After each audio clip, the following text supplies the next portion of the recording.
everybody, and welcome to another episode of Cinema Heroes. I'm Justin Speck. I'm Jay Stu. And today we're talking about Teenage Mutant Ninja Turtles 3.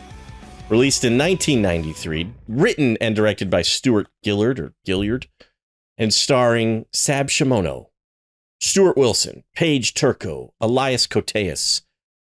The actors that are in the turtle suits are, Mark Queso. Mark Queso is Leonardo. Matt Hill as Raphael, Jim Raposa as Donatello, David Fraser as Michelangelo, and then the voices of the turtles.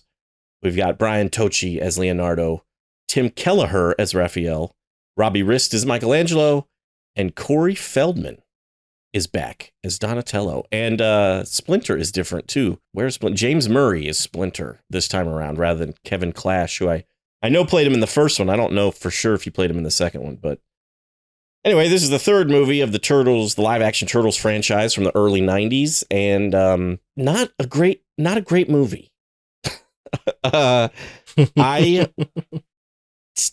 Stu, do you have a memory of seeing this for the first time? For the first time, no, but I do remember watching it on a recorded VHS when I was a little kid. So that's probably my earliest memory of watching this movie. I actually remember seeing it in the theater. I think we went to the Dollar Theater to see it. And then I rewatched it yesterday. And when I watched it yesterday, I'm pretty sure that was the first time in 30 years that I've watched this movie. Because I don't think I ever watched it a second time after seeing it in the theater. Yeah, I mean, that makes sense. I haven't watched this movie since I was a little kid. So it's probably not been 30 years. It's probably been about 25, 26. Mm-hmm. Yeah, I remember being a little kid and watching this movie and thinking, I don't like this. Right. I remember being like 6, 7 years old. Like, this isn't very good. Yeah. I don't recall having those thoughts, but I obviously didn't care for it because I never, like, we had the first two on VHS. I never bothered to like try to talk my parents into buying the third one. I never had the desire to rewatch it. I just rewatched the first two movies. So it's, I don't recall like walking out of the theater being like, that was awful, but I just obviously didn't try to watch it again or seek it out or anything. So I do think I had some of the toys from this movie, though, because they have like the much more prominent spots on their body in this movie. And I had a couple of action figures that looked like that. And they actually had like more of a rubbery feel to them, like rather than the hard plastic. I actually really liked those. So I assume that those came from this movie, but I don't know. I don't remember for sure. Right up front, the first thing about this movie that I think is very noticeable is that it's not the Jim Henson Creature Shop doing the turtle effects anymore. It's this other company called All Effects. They took over, according to IMDb trivia. All Effects Company, and not as good. It's you can really, I mean, not saying that like the movie from 1990 or Secret of the Ooze, like you couldn't tell that it was guys in costumes, but it just, my memory of it anyway is that the facial movements were way smoother than they are now. I feel like when they talk, it's like you could really just. It's just very like, I don't know. You could see all of their teeth all the time. Yes. That was actually so I didn't take very many notes because I'll be honest, this movie did not hold my attention. I lost interest in this movie pretty badly. But one of my notes is, why are the turtles' teeth so big? And they're big in the previous movies, but it's just like the way the mouths open, it just shows all of their teeth, and their teeth are huge. Yeah. It's weird. Yeah, I was thinking the same thing. There was a scene where I think Donnie was like supposed to be whistling or something, or saying woohoo, and like all of his teeth were showing, and it was very strange to hear that sound come out of that mouth. Right. Yeah, I was kind of watching it while we were getting ready to start recording, and there was the scene where they're basically like realizing they have to go back in time, and Leonardo is talking to Splinter or something, and it's just like the top part of his mouth just goes up so high, and it's just, he's got these ginormous teeth, and I just was like, what is happening? Yeah. There's actually there's a picture online of a deteriorated turtle's head. And the description of it says it's from the 1990 film. I thought of.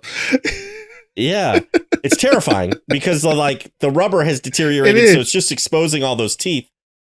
But as soon as I saw the big teeth of this movie, I said, I think that head is from this movie, not the other movies. I could be wrong, but it looks like the ginormous teeth from this film. Yeah. Because, I mean, in this movie, they are scary sometimes when they're talking.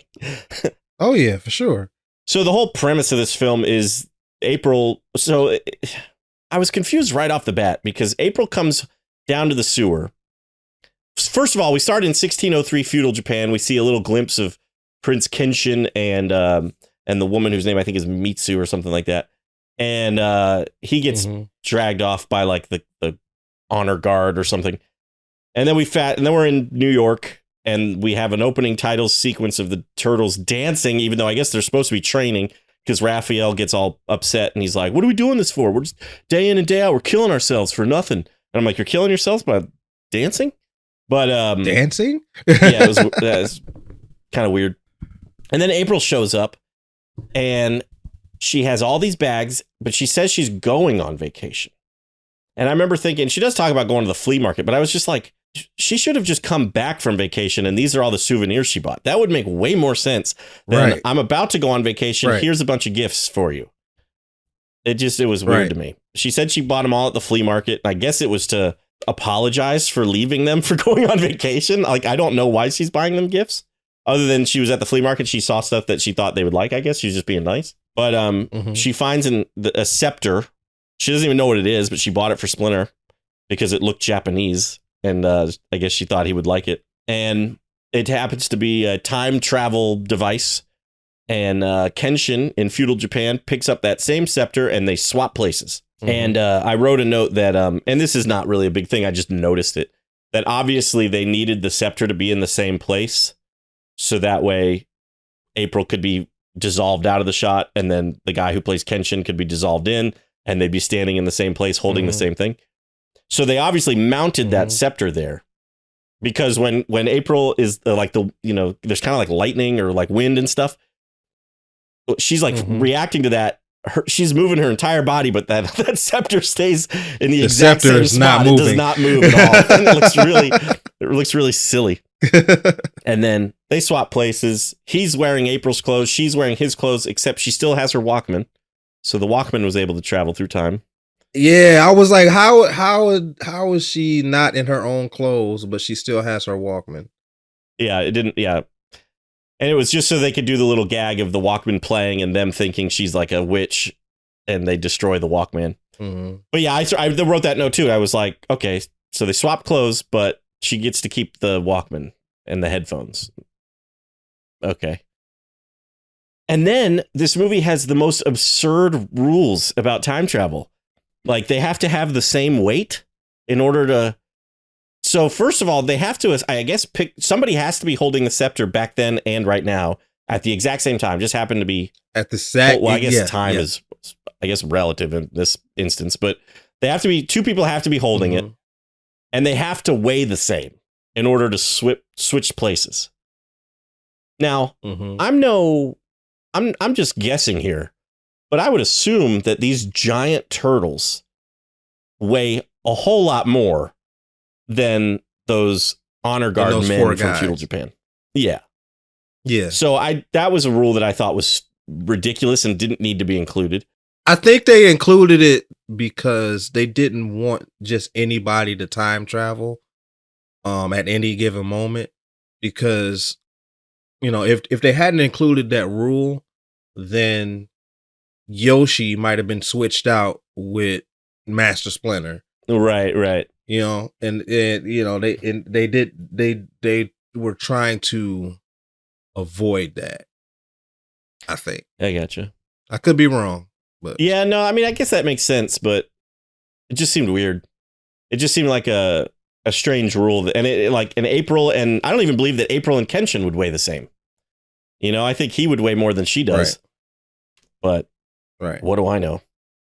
But then like Donatello, he figures out like calculations and knows that it's a time travel scepter and where the, and he figures out like they only have 60 hours. And then Splinter happens to know that there's going to be 4 priests in the temple that they're going to switch places with. I'm just like, this is all they're just making this up. Like, right. The rules of this movie are just bizarre. And I get it. It's a kids Ninja Turtles movie. It's not meant to be, Oscar winning writing here, but it's just, it's not supposed to be scientifically accurate. You have to suspend a lot of disbelief. Yeah. Like it's ridiculous. I mean, the turtles are inherently ridiculous. They're Sure. Teenage Mutant Ninja Turtles, but the plot is just absurd. Yes, I agree. And then there really isn't much of a plot after that, because once they switch places, right?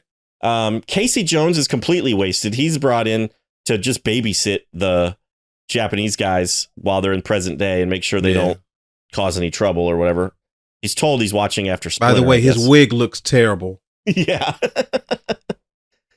And I'm guessing the only reason they included him was just, obviously it makes it easier than Splinter trying to babysit those guys, because Splinter's a puppet and they're probably limited in what they can do, but also because he plays the character of Wit in feudal Japan.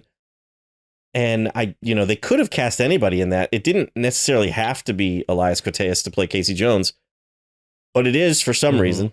And I guess if they had cast Elias Koteas to play Wit and hadn't brought in Casey Jones, maybe we would have been confused. Would have been like, hey, isn't that Casey Jones from the first movie? But I don't know. It's stupid.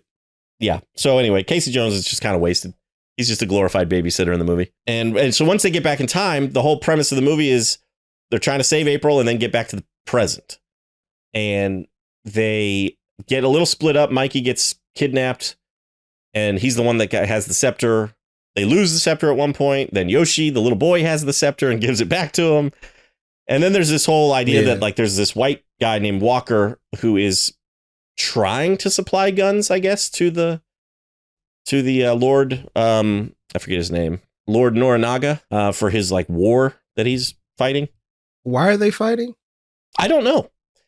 In the very beginning of the movie, Kenshin, he's running away or whatever. He's like kind of like he's kind of fighting against his father's forces. And he's brought in front of Lord Norinaga, and Lord Norinaga says something about him being a disgrace. And Kenshin is like, no, the disgrace is this war that you're fighting or that you're creating or whatever. But that's pretty much all we ever hear about it. Like, I don't even know who they're fighting. And I was going to say, Lord Norinaga doesn't even really seem all that evil, other than the fact that he, I guess against the turtles, but it's like, right. It's not a whole lot of world building, I guess, in this movie. And I also got the impression from the beginning of the movie that Lord Norinaga doesn't necessarily trust Walker. I think he tried to kill Walker because he's surprised when Walker shows up. Walker fires a gun into like the bell that's like in the center of the courtyard of this wherever. And he's like, Walker. And when Walker shows up, he's like, I survived a shipwreck and blah, blah, blah. And so I kind of assumed Lord Norinaga did something to try to get rid of Walker. And Walker overcame that and was like, I'm back. You can't get rid of me that easily. But again, it's just not really ever kind of, they don't really dive into it. Lord Norinaga even seems... I assume that as well. Yeah. He even seems reluctant to work with Walker. And it isn't until the end when the turtles are kind of winning, I guess, that he finally decides to relent and go with Walker and pay him the gold or whatever that he's going to for the guns. So, yeah, it's there's not a lot of meat to this movie. This is going to be a short episode. Yeah. Yeah, we're almost 17 minutes in and already running out of stuff to talk about. Yeah, pretty much. Yeah. I could talk about so the director of this movie, his name is Stuart Gillard, I think. I looked him up. He is still working. He's a director. He's done some TV shows lately, but he's also the writer of this film. This was like the last writing credit he had, basically. And I'm not surprised. He apparently created a TV show in 2001 that I've never heard of, but this was his last writing credit. And he did He did another movie called Rocket Man, which I remember with what's his name? Harlan Williams from the late 90s. But other than that, it looks like he's done some TV movies. He actually did a movie you might have heard of, because I believe it was a Disney movie called Going to the Mat with Andrew Lawrence, the youngest Lawrence brother. Yes, I do remember that. Yeah. Yeah, I've never seen it, but yeah, he's this. I'm not saying he's a bad director. There's actually some somewhat decent production value in the film. You know, some of the Japan stuff looks all right. I actually like the opening shot of the movie where it's like the big red sun and the silhouette of the warriors kind of cresting over the hill. Yeah, that was cool. And again, you know, it's hard to say he's a bad writer because he was writing for a specific audience. But I think we can all agree this movie doesn't work. And so the fact that he's never written anything since pretty much makes me wonder if he was like, you know what, maybe I'll just stick with the directing. Maybe I won't worry about writing anything anymore. I don't know. It's also interesting having Corey Feldman back as Donatello. He did the first movie, didn't do the second movie, and then they brought him back for the third film. Speaking of voices, one of the things that kind of annoyed me about this film, and I understand they're teenagers, but it's like they just never stopped talking. It was like they were worried that silence or something was going to be a problem.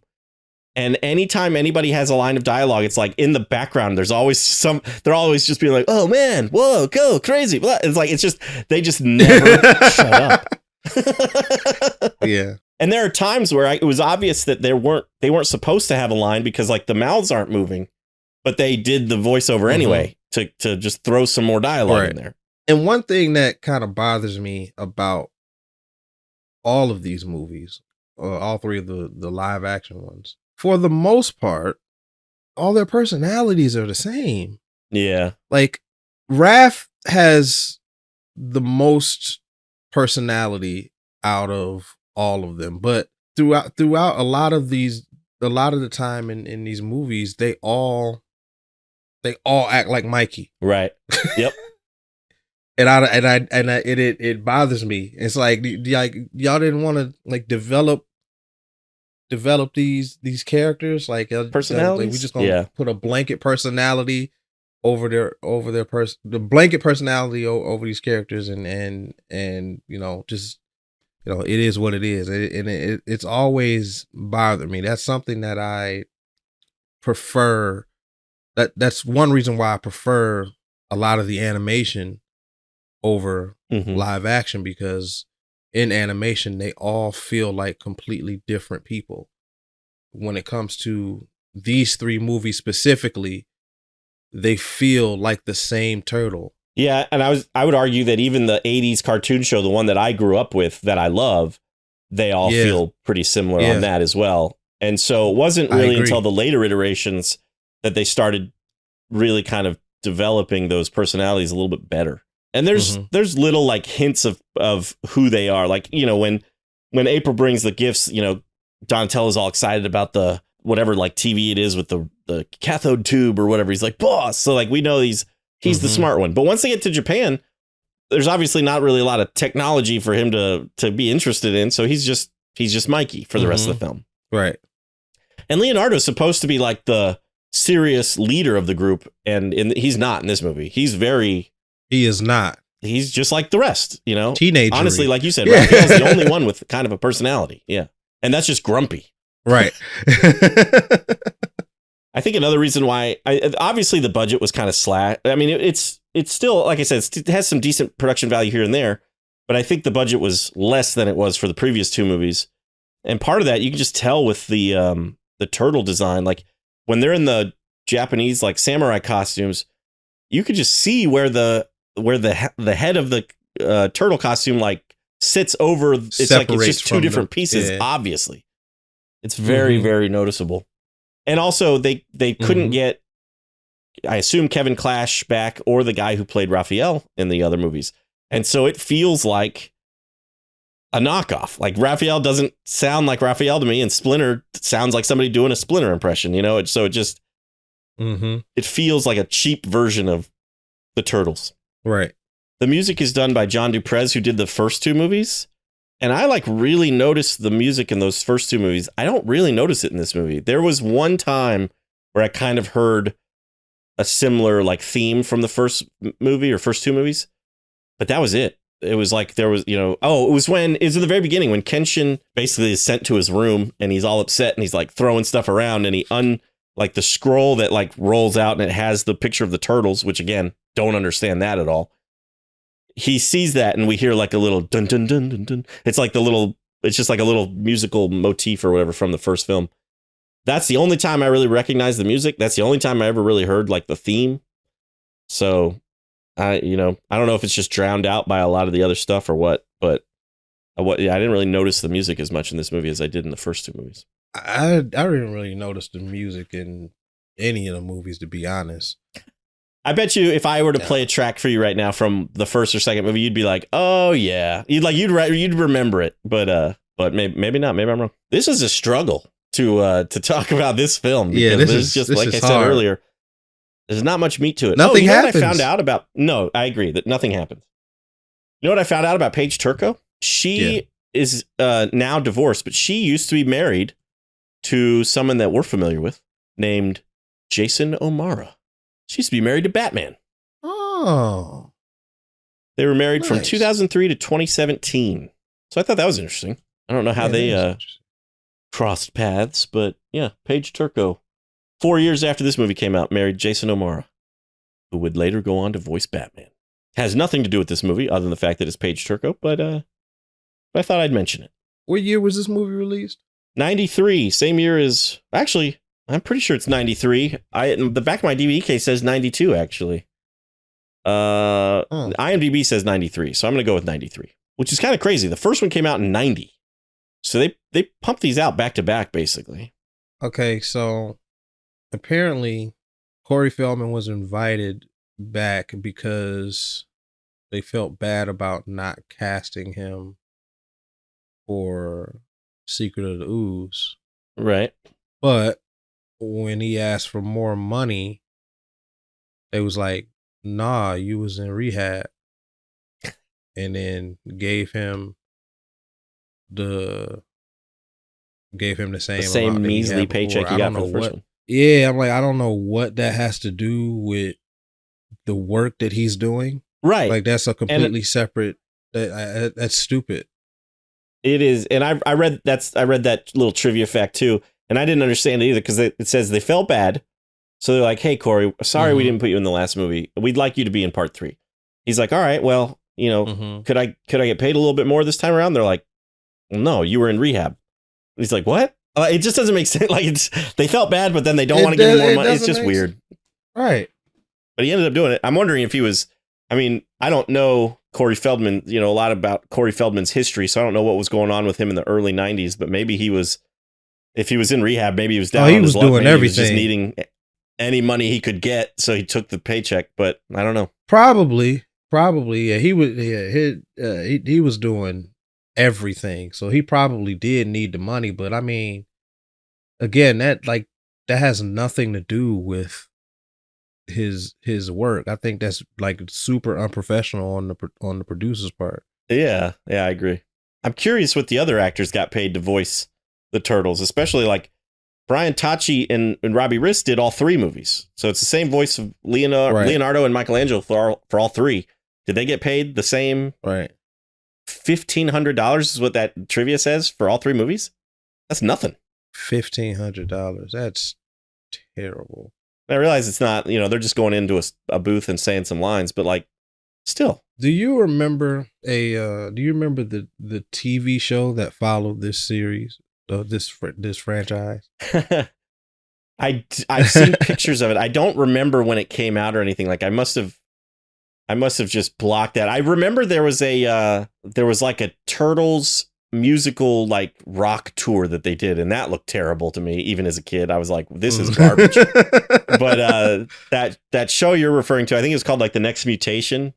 I don't really remember it. I've seen pictures of it, but I don't remember when it came on. Yes, I remember watching it, but I don't necessarily remember liking it or disliking it. I just remember it just being on. Right. And there was a female turtle and her name, right. I remember her name was Venus de Milo. Right.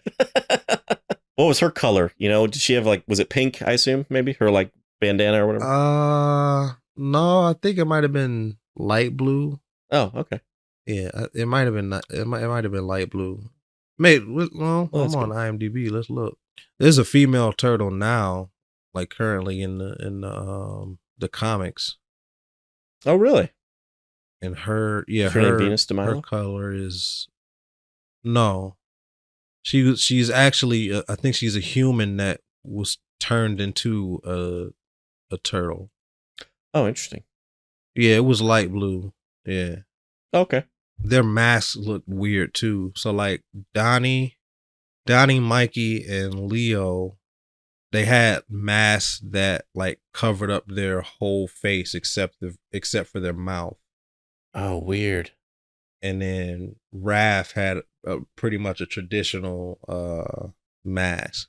I'm looking at pictures of it now. You're right. It was made by Saban, the same people that did Ninja Turtles.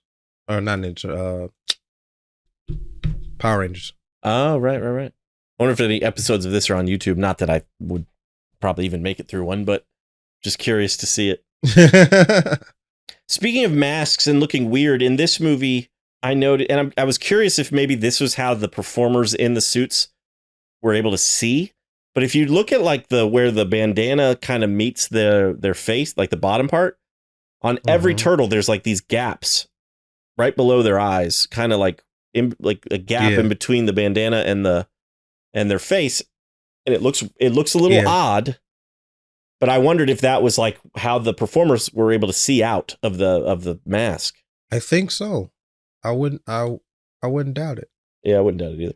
And again, I don't remember that in the other two movies. I feel like Jim Henson did a little bit a better job of doing that, or either that or the performers of the first two movies just couldn't see.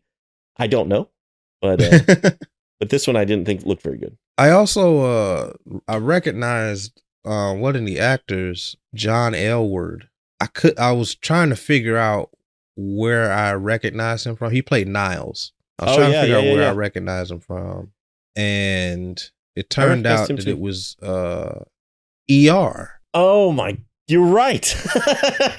Yeah, Yeah, he's like the chief surgeon or whatever for a bunch of seasons of ER. Yeah, right? Yeah, and I'm like, this is really different for what I'm used to seeing. Like he was very silly and slapstick. Yeah. The cartoony nature of this film, again, not bad. It's made for kids. Obviously, you don't necessarily want to have that's kind of the whole problem with Turtles being like kids movies. Is like Leonardo has swords, and so he can't ever do anything with his swords because it would be too violent for children. The comics, when the comics originally came out, they were violent comics. They were violent. So they've had to kind of they had to change it up to be more children's entertainment stuff. But like when Lord Noranaga gets like the cannon goes off and blows up kind of the bell that Lord Noranaga was in, like he comes out and he's got the cartoony hair all sticking out everywhere, and he's got like the soot on his face and stuff. And then when Walker dies, that is a terrible visual effect shot of him falling, and he doesn't even go into the water. I think they just like take it, like, I don't know, they just like crop him out basically of the shot. It looks so bad. I was going to ask you what positives there were, if you had any positives for this movie. The only one that I really have is, I like that Robbie Rist and at least Brian Tacci are the same voices of Michelangelo and Leonardo. And I like Paige Turco as April O'Neil. I don't, she doesn't have a whole lot to do in this movie, but I like her as April O'Neil. But other than that, that's about it. Yeah, I mean, it's pretty much the same for me. I don't like this movie. No.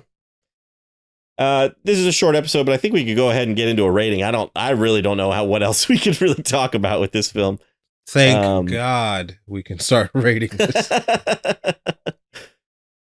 You can go first. I think I went first last time. For me, it's I think originally, as soon as I got done watching it yesterday, I think I went on Letterboxd and I rated it 1.5. I don't know if it deserves that half extra star. It's a 1-star movie for me. Yeah, I actually had rated it a little higher because I was like, it's not it's not an excruciating watch. It's just so boring.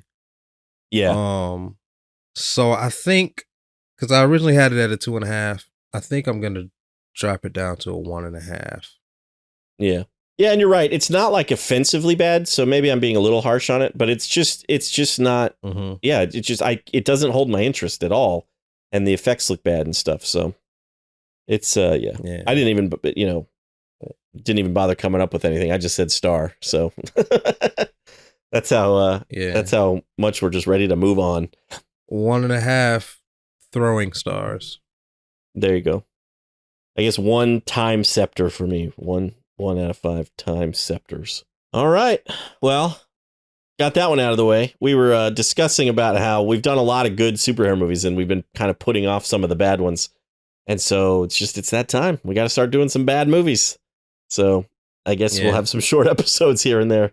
But we got a good movie coming up next. Or no. Next is an animated movie that may or may not be good. So we'll see. That's Reign of the Superman. Reign of the Superman is next. So we'll see. I remember liking it. Stu remembers not liking it. So we'll see how it goes. We'd love to know what you think about Teenage Mutant Ninja Turtles 3, though. You can always let us know at cinemaheroes.com. You can always comment on our Instagram at cinemaheroes, or if you're watching this on YouTube, leave a comment down below. Give the video a thumbs up and subscribe to the channel if you haven't already. I think that about wraps it up for this episode, though. I'm Justin Speck. I'm Jay Stu. As always, thanks for listening. Thanks for subscribing.